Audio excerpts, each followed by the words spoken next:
ದೇವೀಸ್ kitchen, ದಕ್ಷಿಣ ಭಾರತದ ಸಾಂಪ್ರದಾಯಿಕ ಅಡುಗೆಗಾಗಿ ಬನ್ನಿ ಅಡುಗೆ ಕಲಿಯೋಣ. ಸಮಸ್ತರಿಗೂ ನಮಸ್ಕಾರ. ದೇವೀಸ್ ಕಿಚನ್ಗೆ ಆತ್ಮೀಯವಾದಂಥ ಸ್ವಾಗತ. ನಾ ಶ್ರೀದೇವಿ ದಿನೇಶ್. ಇವತ್ತಿನ ದೇವೀಸ್ ಕಿಚನ್ನಲ್ಲಿ ಏನು ಸ್ಪೆಷಲ್ ಅಂತಂದರೆ, ಹೀರೆಕಾಯಿಂದ ಮಾಡಬಹುದಾದಂಥ ಒಂದು ಸೈಡ್ ಡಿಶ್. ಇದಕ್ಕೆ ಹೆಸರಿಟ್ಟಿರೋದು ಹೇರಾಮೃತ. ಕಾರಣ ಇಷ್ಟೇ, ಈ ಒಂದು ಡಿಶನ್ನು ನಾನೇ ಮಾಡ್ತಾ ಇರೋದು. ಹಾಗಾಗಿ ಇದು ನಿಮಗೆ ಸ್ಪೆಷಲ್, ಇನೋವೇಟಿವ್ ಆಗಿ ಮಾಡಬಹುದಾದಂಥ ಒಂದು ಡಿಶ್ ಅಂತ ಹೇಳ್ಬೋದು. ತುಂಬ ರುಚಿಯಾಗಿರುತ್ತೆ. ನೀವು ಹೋಟೆಲ್ಗಳಲ್ಲಿ ಏನು ತೊಗೊಳ್ತೀರಾ ಸೈಡ್ ಡಿಶ್ ಆಗಿ, ಅದೇ ಥರ ಇರುತ್ತೆ. ಆದರೆ ಸ್ವಲ್ಪ ಭಿನ್ನವಾಗಿದೆ ಅಷ್ಟೇ. ರುಚಿ ಮಾತ್ರ ಎಕ್ಸಲೆಂಟ್. ಇದನ್ನು ನೀವು ಚಪಾತಿಗೆ ಮಾಡ್ಕೊಂಡು ತಿನ್ಬೋದು, ದೋಸೆಗೆ ಮಾಡ್ಕೊಂಡು ತಿನ್ಬೋದು, ಅನ್ನಕ್ಕೆ ಬೇಕಾದರೂ ಹಾಕ್ಕೊಂಡು ತಿನ್ಬೋದು, ನೋ ಪ್ರಾಬ್ಲಮ್. ಯಾವುದಕ್ಕಾದರೂ ಸೈ ಅನಿಸೋಂಥ ಹೀರಾಮೃತ ಮಾಡೋದು ಹೇಗೆ ಅಂತ ಹೇಳ್ಕೊಡ್ತೀನಿ. ಅದಕ್ಕೂ ಮುಂಚೆ ಚಾನಲ್ ನೋಡ್ತಾ ಇರೋರು, ಇನ್ನಷ್ಟು ಅಡುಗೆ ಕಲಿಬೇಕು ಅನ್ನೋರು ಖಂಡಿತ ಮೊದಲು ಸಬ್ಸ್ಕ್ರೈಬ್ ಮಾಡ್ಕೊಳ್ಳಿ, ಲೈಕ್ ಮಾಡಿ, ಕಮೆಂಟ್ ಮಾಡಿ, ಹಾಗೆ ಶೇರ್ ಮಾಡಿ. ಎಲ್ಲ ಮಾಡಿದ ನಂತರ, ಅಂದರೆ ನೀವು ನಾ ತೋರಿಸಿದ ಅಡುಗೆ ನೋಡಿ ಮಾಡಿ ಇಷ್ಟ ಆದ ನಂತರ ಶೇರ್ ಮಾಡಿ ಅಂತ ಹೇಳ್ತಾ ಇವತ್ತಿನ ಅಡುಗೆ ಹೇಳ್ಕೊಡ್ತೀನಿ. ಇದು ಹೀರೆಕಾಯಿ ಹೀರಾಮೃತ. ಹೆಸರೇ ಹೇಳ್ತಾ ಇದೆ. ಏನಂತಂದರೆ, ಇದಕ್ಕೆ ಬೇಕಾಗಿರೋ ಮೇನ್ ಇಂಗ್ರೀಡಿಯೆಂಟೇ ಹೀರೆಕಾಯಿ ಒಂದಿದ್ರೆ ಸಾಕು, ಇದನ್ನು ಮಾಡಬಹುದು. ಅಷ್ಟೇ ಅಲ್ಲ, ಇದನ್ನು ಬಿಟ್ಟು ನೀವು ಬೇರೆ ತರಕಾರಿಯನ್ನು ಕೂಡ ಹಾಕ್ಬೋದು. ಯಾವ್ಯಾವುದು ಅಂತಂದರೆ, ಕ್ಯಾಪ್ಸಿಕಮ್ ಹಾಕ್ಬೋದು, ಟೊಮ್ಯಾಟೊ ಹಾಕ್ಬೋದು, ಮತ್ತು ದಪ್ಪ ಮೆಣಸಿನಕಾಯಿ ಜೊತೆಗೆ ನೀವು ಪನ್ನೀರನ್ನು ಬೇಕಾದ್ರೆ ಸೇರಿಸಿ ಮಾಡ್ಬೋದು. ತರಕಾರಿ ನಿಮ್ಮಿಷ್ಟ. ಬರೀ ಆಲೂಗಡ್ಡೆ ಇದ್ದರೆ ಅದನ್ನು ಬೇಕಾದ್ರೂ ಹಾಕ್ಕೊಳ್ಳಿ, ಅದನ್ನು ಬೇಕಾದರೂ ಹಾಕ್ಕೊಂಡು ಮಾಡ್ಬೋದು. ಅಥವಾ ಮಿಕ್ಸ್ಡ್ ವೆಜಿಟೇಬಲ್ಸ್ ಹಾಕ್ತಿದ್ರೆ ಹಾಕಿ, ಪರವಾಗಿಲ್ಲ, ಏನಾದರೂ ಹಾಕಿ ನಡೆಯುತ್ತೆ. ನಾನಿಲ್ಲಿ ಹೀರೆಕಾಯಿ ತೊಗೊಂಡಿದ್ದೀನಿ. ಬನ್ನಿ ಶುರು ಮಾಡೋಣ. ಈ ಒಂದು ಡಿಶ್ ಮಾಡೋದಕ್ಕೆ ಏನೇನು ಪದಾರ್ಥಗಳು ಬೇಕು ಅಂತ ಒಂದು ಲಿಸ್ಟನ್ನೇ ಕೊಟ್ಬಿಟ್ಟಿದ್ದೀನಿ. ಇವಿಷ್ಟು ರೆಡಿ ಮಾಡ್ಕೊಳ್ಳಿ, ನಂತರ ನಾವು ಶುರು ಮಾಡೋಣ. ಬನ್ನಿ. ಮೊದಲಿಗೆ ಒಂದು ಹೀರೆಕಾಯಿ ತೊಗೊಳ್ಳೋಣ. ಇದು ಎಳೆದಿರಲಿ, ಸಣ್ಣದಿದ್ರೆ 2 ತೊಗೊಳ್ಳಿ, ದೊಡ್ಡದಿದ್ರೆ 1 ಸಾಕಾಗುತ್ತೆ. ಅದನ್ನು ಸಿಪ್ಪೆ ಎಲ್ಲ ತೆಗೆದು ಚೆನ್ನಾಗಿ ಅದನ್ನು ನೀಟಾಗಿ ಕ್ಯೂಬ್ಸ್ ಥರ ಕಟ್ ಮಾಡ್ಕೊಳ್ಳಿ. ನೆನಪಿರಲಿ, ಒಂಚೂರು ಕೂಡ ಸಿಪ್ಪೆ ಇರಬಾರ್ದು, ಹಾಗೆ ತೆಗೆದಿಟ್ಕೊಳ್ಳಿ. ಈ ರೀತಿ ಕಾಣಿಸ್ತಿದೆಯಲ್ಲ, ಈ ರೀತಿ ಕಟ್ ಮಾಡಿ ರೆಡಿ ಮಾಡಿ ಇಟ್ಕೊಳ್ಳಿ. ಇದಾದ ನಂತರ ನಿಮಗೆ ಏನು ಬೇಕಾಗುತ್ತೆ ಅಂದರೆ, ಸೋಂಪು, ಲವಂಗ 4, ಆಮೇಲೆ ಗೋಡಂಬಿ ಸ್ವಲ್ಪ, ಕಾಯ್ತುರಿ ಒಂಚೂರು. ಅದಾದ ನಂತರ ಮೀಡಿಯಮ್ ಸೈಜ್ ಈರುಳ್ಳಿ 2 ತೊಗೊಳ್ಳಿ, ಅದನ್ನು ಸಣ್ಣದಾಗಿ ಹೆಚ್ಚಿಟ್ಕೊಳ್ಳಿ. ಓಕೆ, ಸಣ್ಣದಾಗಿ ಸ್ವಲ್ಪ, ಒಂದನ್ನು ಸಣ್ಣದಾಗಿ ಹೆಚ್ಚಿಟ್ಕೊಳ್ಳಿ, ಒಂದು ದಪ್ಪಕ್ಕೆ. ಅದಾದ ನಂತರ ಟೊಮ್ಯಾಟೊ ಒಂಚೂರು ತೊಗೊಳ್ಳಿ, ಟೊಮ್ಯಾಟೊ ಕೂಡ ಸಣ್ಣದಾಗಿ ಕಟ್ ಮಾಡ್ಕೊಳ್ಳಿ. ಅದು ಅಷ್ಟೇ, ಒಂದನ್ನು ಸ್ವಲ್ಪ ಸಣ್ಣದಾಗಿ, ಇನ್ನೊಂದನ್ನು ದಪ್ಪಗೆ ಹೆಚ್ಚಿಟ್ಕೊಳ್ಳಿ. ಇದಾದ ನಂತರ ನೀವೇನು ಮಾಡಬೇಕು, ಶುಂಠಿಯನ್ನು 1 ಇಂಚಷ್ಟು ಶುಂಠಿಯನ್ನು ಕಟ್ ಮಾಡಿ ಇಟ್ಕೊಳ್ಳಿ. ಬೆಳ್ಳುಳ್ಳಿ 4ರಿಂದ 5 ಹೆಸರುಗಳನ್ನು ಬಿಡಿಸಿಟ್ಕೊಳ್ಳಿ. ಇನ್ನು ಮೇಲೆ ನಾವು ಗಾರ್ನಿಷಿಂಗ್ಗೆ ಸ್ವಲ್ಪ ಕೊತ್ತಂಬರಿ ಸೊಪ್ಪನ್ನು ಹಾಕಬೇಕಾಗತ್ತೆ, ಅದನ್ನು ಕೂಡ ಕಟ್ ಮಾಡಿ ಇಟ್ಕೊಳ್ಳಿ. ಎಣ್ಣೆ ಬೇಕಾಗುತ್ತೆ. ಜೊತೆಗೆ ಗರಂ ಮಸಾಲ ಪೌಡ್ರು 1 ಚಮಚ, ಅಚ್ಚ ಖಾರದ ಪುಡಿ 2 ಚಮಚ, ಮತ್ತು ರುಚಿಗೆ ತಕ್ಕಷ್ಟು ಉಪ್ಪು ರೆಡಿ ಮಾಡ್ಕೊಂಡಿದ್ದಾಯ್ತಲ್ಲ. ಈಗ ಬಾಣಲೆ ಇಟ್ಟು ಸ್ಟವ್ ಮೇಲೆ ಬಿಸಿ ಮಾಡಿ, ಅದಕ್ಕೆ 1-2 ಚಮಚದಷ್ಟು ಎಣ್ಣೆಯನ್ನು ಹಾಕಿದ ನಂತರ ನಮ್ಮ ಎಲ್ಲ ಈ ಮಸಾಲೆ ಪದಾರ್ಥಗಳೇನಿತ್ತು, ಗೋಡಂಬಿ, ಲವಂಗ, ಕಸೂರಿ ಮೇಥಿ ಮತ್ತು ಸೋಂಪು, ಜೀರಿಗೆ 1 ಚಮಚ, ಇವೆಲ್ಲವನ್ನು ಚೆನ್ನಾಗಿ ಬಾಡಿಸ್ಕೊತಾ ಹೋಗಿ, ಹಾಕ್ಬಿಟ್ಟು ಚೆನ್ನಾಗಿ ಬಾಡಿಸ್ತಾ ಹೋಗಿ. ಓಕೆ, ಎಣ್ಣೆಲಿ ಅದು ಹಸಿ ವಾಸನೆ ಹೋಗೋವರೆಗೂ ಹುರ್ಕೋಬೇಕು.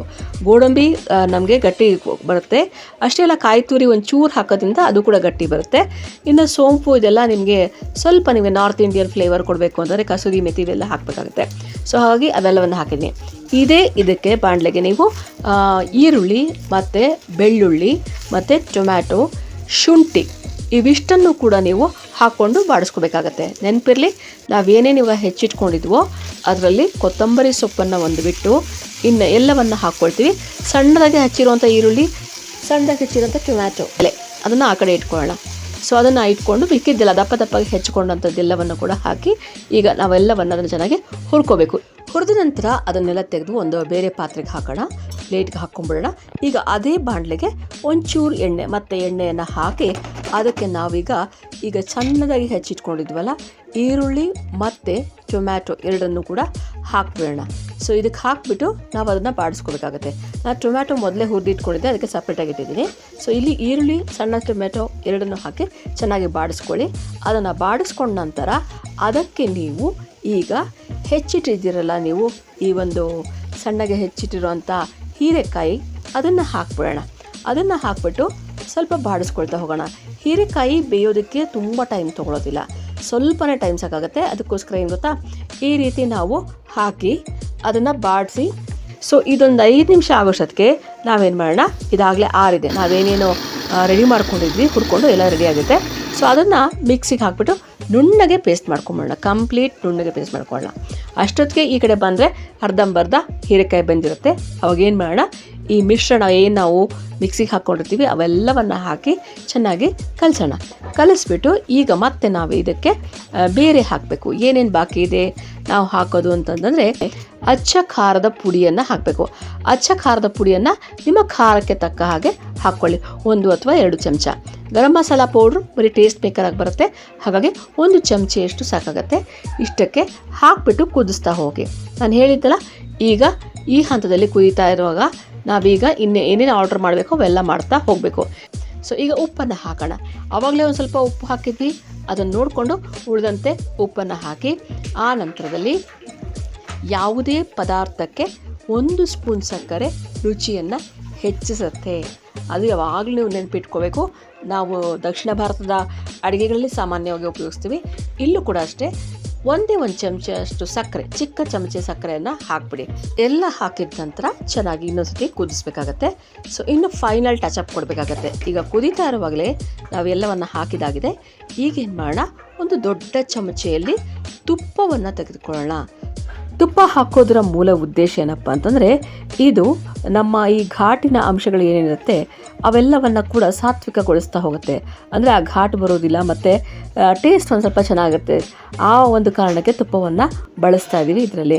ಇಲ್ಲಿ ತುಪ್ಪ ಬೇಕಾದರೂ ಹಾಕ್ಬೋದು, ಇಲ್ಲಾಂತಂದರೆ ಬೆಣ್ಣೆ ಬೇಕಾದರೂ ಹಾಕ್ಬೋದು. ಎರಡು ಕೂಡ ಒಂದೇ ರೋಲ್ ಪ್ಲೇ ಮಾಡುತ್ತೆ. ಇನ್ನು ಮೇಲೆ ಅಲಂಕಾರಕ್ಕೆ ಮತ್ತು ರುಚಿಗೆ ಕೊತ್ತಂಬರಿ ಸೊಪ್ಪನ್ನು ನಾವು ಕತ್ತರಿಸಿಟ್ಟಿರೋದನ್ನು ಹಾಕಿಬಿಟ್ರೆ ಇಲ್ಲಿಗೆ ಇವತ್ತಿನ ಹೀರಾಮೃತ ರೆಡಿ. ನೋಡಿ, ಸೊಗಸಾದ ಹೀರಾಮೃತ. ಜಾಸ್ತಿ ನೀವು ಒಂದೇ ಒಂದು ತರಕಾರಿ ಹಾಕೋದಿದ್ರೆ ಸ್ವಲ್ಪ ಜಾಸ್ತಿ ಹಾಕಿ, ಮಿಕ್ಸ್ ಹಾಕೋದಿದ್ರೆ ನೋಡ್ಕೊಂಡು ಹಾಕಿ. ಯಾಕಂದರೆ ನೀವು ಬರೀ ಕರಿ ಸಿಕ್ಕರೆ ಸಾಲದು, ಅದ್ರ ಜೊತೆಗೆ ತರಕಾರಿನೂ ಸಿಕ್ಕರೆ ಮಜಾ ಬೇರೆ. ಸೊ ಹೀಗೆ ಮಾಡಿ ಹೀರೆಕಾಯಿ ಹೀರಾಮೃತವನ್ನು ಮಾಡಿಕೊಂಡು ನೀವು ಬಿಸಿ ಬಿಸಿಯಾಗಿ ಜೊತೆಗೆ ಚಪಾತಿಯನ್ನು ಮಾಡ್ಕೊಳ್ಳಿ, ಇಲ್ವಾ ಪೂರಿ ಮಾಡ್ಕೊಳ್ಳಿ, ಬೇಡವಾ ರೊಟ್ಟಿ ಮಾಡ್ಕೊಳ್ಳಿ, ಏನು ಬೇಡವಾ ಅನ್ನ ಜೊತೆಗೆ ಹಾಕ್ಕೊಳ್ತೀನಿ, ಸಖತ್ತಾಗಿರುತ್ತೆ, ರುಚಿಯಾಗಿರುತ್ತೆ. ಹೋಟೆಲ್ಗೆ ಹೋಗಿ ನೀವು ಹೇಗೆ ತಿಂತೀರೋ ಅದೇ ರೀತಿ ಇರುತ್ತೆ, ಆದರೆ ಮಾಡಿರೋ ವಿಧಾನ ಒಂಚೂರು ಭಿನ್ನ ಅಷ್ಟೇ. ಓಕೆ, ಈ ಒಂದು ಡಿಶನ್ನು ಮನೇಲಿ ಮಾಡ್ಕೊಳ್ಳಿ. ಆರೋಗ್ಯಕರ, ಬೇಗ ಆಗೋಗುತ್ತೆ. ಸಾಮಾನು ಒಂದಿಷ್ಟು ಹಚ್ಚಿಟ್ಕೊಳ್ಬೇಕಷ್ಟೇ, ಅದಾದ ನಂತರ ಪಟ ಅಂತ ಆಗೋಗುತ್ತೆ. ಸೊ ಟ್ರೈ ಮಾಡಿ, ಟೇಸ್ಟ್ ಮಾಡಿ, ಹೇಗಿತ್ತು ಅಂತ ನನಗೂ ಹೇಳಿ, ಹಾಗೇ ಬೇರೆಯವ್ರಿಗೂ ಹಂಚ್ಕೊಳ್ಳಿ ಅಂತ ಹೇಳ್ತಾ, ಇನ್ನು ಇವತ್ತಿನ ಕಿವಿ ಮಾತೇನಪ್ಪ ಅಂತಂದರೆ, ಸಾಫ್ಟಾಗಿರೋ ಇಡ್ಲಿ ಮಾಡೋದು ಹೇಗೆ ಅಂತ. ಇಡ್ಲಿ ಅಂತಂದರೆ ಯಾರಿಗಿಷ್ಟ ಇಲ್ಲ ಹೇಳಿ? ಹೌದು, ಕೆಲವರು ಅನ್ಬೋದು, ಅಯ್ಯೋ ಯಾವಾಗಲೂ ಇಡ್ಲಿ ದೋಸೆ. ನೀವೇನೇ ಹೇಳ್ರಿ, ಹೊರಗಡೆ ಹೋಗಿ ಒಂದು ಸ್ವಲ್ಪ ದಿನಗಳಾಗಿದ್ದ ನಂತರ ಏನು ಮಿಸ್ ಮಾಡ್ಕೊಳ್ತೀರಾ ಅಂದರೆ, ಇಡ್ಲಿನ ಖಂಡಿತ ಮಿಸ್ ಮಾಡ್ಕೊಳ್ತೀರಾ, ದೋಸೆನ ಖಂಡಿತ ಮಿಸ್ ಮಾಡ್ಕೊಳ್ತೀರಾ. ಹಾಗಾಗಿ ಈ ಇಡ್ಲಿ ಸಾಫ್ಟಾಗಿ ಮಾಡೋದು ಹೇಗೆ ಅಂತ ಹೇಳ್ಕೊಡ್ತೀನಿ. ನೋಡಿ, ಇಲ್ಲಿ ಕಾಣ್ತಾ ಇದ್ದಿಲ್ಲ, ಈ ಇಡ್ಲಿ ಎಷ್ಟು ಸಾಫ್ಟಾಗಿದೆ ಅಂತಂದರೆ ನೀವು ಮುರಿದ್ರೆ ಗೊತ್ತಾಗುತ್ತೆ ನಿಮಗೆ, ಒಳಗಡೆ ಕೂಡ ಸ್ಪಾಂಜಿ ಆಗಿದೆ. ನೋಡಿ, ಈ ರೀತಿ ಸ್ಪಾಂಜಿ ಆದಂಥ ಇಡ್ಲಿ ಮಾಡಬೇಕಂತಂದರೆ ನೀವೇನು ಮಾಡಬೇಕು ಅಂತಂದರೆ, ಅಂಥ ದೊಡ್ಡ ಕೆಲಸ ನೀವೇನು ಮಾಡಬೇಕಾಗಿಲ್ಲ. ಅದಕ್ಕೆ ನೀವು ಹಾಕುವಂಥ ಪದಾರ್ಥಗಳು ಪ್ರಮಾಣ ಸರಿಯಾಗಿರಬೇಕು. ನೋಡಿ, ಅಕ್ಕಿ 3 ಅಳತೆ ತೊಗೊಂಡ್ರೆ ನೀವು 1 ಅಳತೆ ಉದ್ದಿನಬೇಳೆ, 1 ಅಳತೆ ಅವಲಕ್ಕಿ, ಗಟ್ಟಿ ಅವಲಕ್ಕಿ ತೊಗೋಬೇಕು. ಇವೆಲ್ಲವನ್ನು ಚೆನ್ನಾಗಿ ತೊಳೆದು ನೀವು ಕನಿಷ್ಠ 3 ಗಂಟೆಗಳ ಕಾಲ ನೀವು ಅದನ್ನು ನೆನೆಸ್ಬೇಕು. ನೆನೆಸಿದ ನಂತರ ಗಟ್ಟಿಯಾಗಿ ರುಬ್ಬಿ ಅದಕ್ಕೆ ಉಪ್ಪು ಹಾಕಿ ಮುಚ್ಚಿಟ್ಬಿಡಿ. ಆಯಿತು, ಬೆಳಗ್ಗೆ ಆಗೋಷ್ಟಕ್ಕೆ ಹಿಟ್ಟು ಹದವಾಗಿರುತ್ತೆ, ಹುದುಗ್ ಬಂದಿರುತ್ತೆ. ಅದನ್ನು ಬಿಸಿ ಬಿಸಿಯಾಗಿ ಇಡ್ಲಿ ಮಾಡಿಕೊಂಡು ಚಟ್ನಿ ಜೊತೆ ತಿನ್ನಿ. ಓಕೆ, ಇಷ್ಟೇ ಬೇಕಾಗಿರೋದು. ಇಷ್ಟು ಮಾಡಿದ ನಂತರ ಏನು ಮಾಡಬೇಕು ಅಂತಂದರೆ, ಮರೀದೆ ಲೈಕ್ಸ್, ಕಮೆಂಟ್ಸ್ ಮತ್ತು ಇದನ್ನು ನೀವು ಕೊಡ್ತಾ ಹೋಗಿ. ಇವೆಲ್ಲ ಕೂಡ ನಮಗೆ ಇನ್ನಷ್ಟು ಅಡುಗೆ ಮಾಡೋದಕ್ಕೆ ಸ್ಫೂರ್ತಿ ಸಿಗುತ್ತೆ, ಒಳ್ಳೆಯದು ಕೆಟ್ಟದ್ದು ತಿಳ್ಕೊಳ್ಳೋಕ್ಕೆ ಕೂಡ ಸಹಾಯ ಆಗುತ್ತೆ ಅಂತ ಹೇಳ್ತಾ, ಮತ್ತೆ ಮುಂದಿನ ವಿಡಿಯೋದಲ್ಲಿ ಮತ್ತೊಂದು ಸೊಗಸಾದ ರುಚಿಯಾದಂಥ ಅಡುಗೆಯೊಂದಿಗೆ ಭೇಟಿಯಾಗ್ತೀನಿ. ಅಲ್ಲಿವರೆಗೂ ನೋಡ್ತಾ ಇರಿ ದೇವಿಸ್ ಕಿಚನ್.